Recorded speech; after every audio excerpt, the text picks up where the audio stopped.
Hello， 我係 Tony 啊！嗱，今日咧就去到咧我哋叫做瑞和苑嘅跟進，已經去到第3集啦。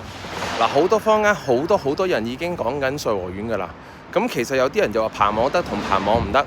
嗱，其實琴日咧有段片咧，就有一個裝修師傅喺入邊咧，終於親自剪咗網之後咧，就拎咗去燒。咁發覺咧，所有外牆嘅棚網咧係完全燒得着，但係咧其實室內搭樓梯嗰邊嗰啲咧，其實就燒唔着嘅。咁但係好多嘅説法都已經講到，其實令到好多居民都已經好擔心。點解呢？因為其實咧，再講多次啦，你而家見到後邊嗰啲棚呢，其實已經搭咗2年半㗎啦。其實一路都冇人去處理。如果行埋啲睇呢，其實你會見到其實啲棚竹呢，其實已經係霉晒啦，其實已經係脆晒㗎啦。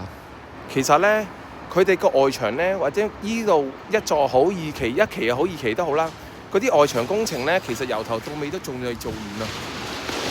咁啊，最大嘅問題呢，其實大家都擺咗喺個棚網度。其實個問題其實根本上都唔係個棚網啊。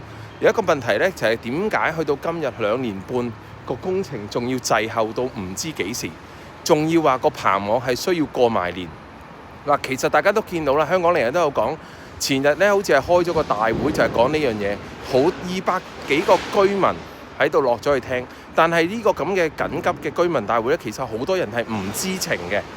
咁亦都我就算咧，我哋嗰啲朋友啊都好啦，都冇收到任何嘅通知。但係最好笑嘅咧就係話，佢哋最尾係冇結果㗎。最離譜嘅係竟然連個顧問公司都冇落過去，只係個承建商同法團喺度交代。咁究竟其實咧大維修嘅顧問公司喺度做緊乜嘅咧？佢哋係冇監督成個過程嘅喎。其實好簡單一句啫，一開始開9座樓去做維修。如果你係有公司唔知都有幾多人手，你先可以同時間監督所有9層樓啊嘅維修工程啊。但係去到今日啊，從來都冇一個監督嘅人講俾我聽，而家棟樓做得好定唔好啊。所以其實一路都講，其實大埔嗰單嘢係天災啦，但係好多人其實已經係講緊人禍啦。今日瑞和苑被有事發生，但係如果有事發生嘅時候呢，都會係人禍，因為呢，去到今日2年半啊，真係由頭到尾，連個顧問公司都冇講過交代過點解遲咗咁多。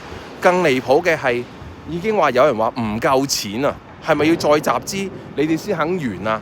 咁我哋點會有得完呢？我哋其實呢，我企出嚟講唔係因為我想去抽水定乜嘢，而係我都有屋企人住喺入邊。我哋而家係自救緊，所以我其實要呼籲翻所有瑞和苑或者大家嘅觀眾或者所有人呢，幫手啦。其實我哋瑞和苑嘅人好慘㗎啦，已經。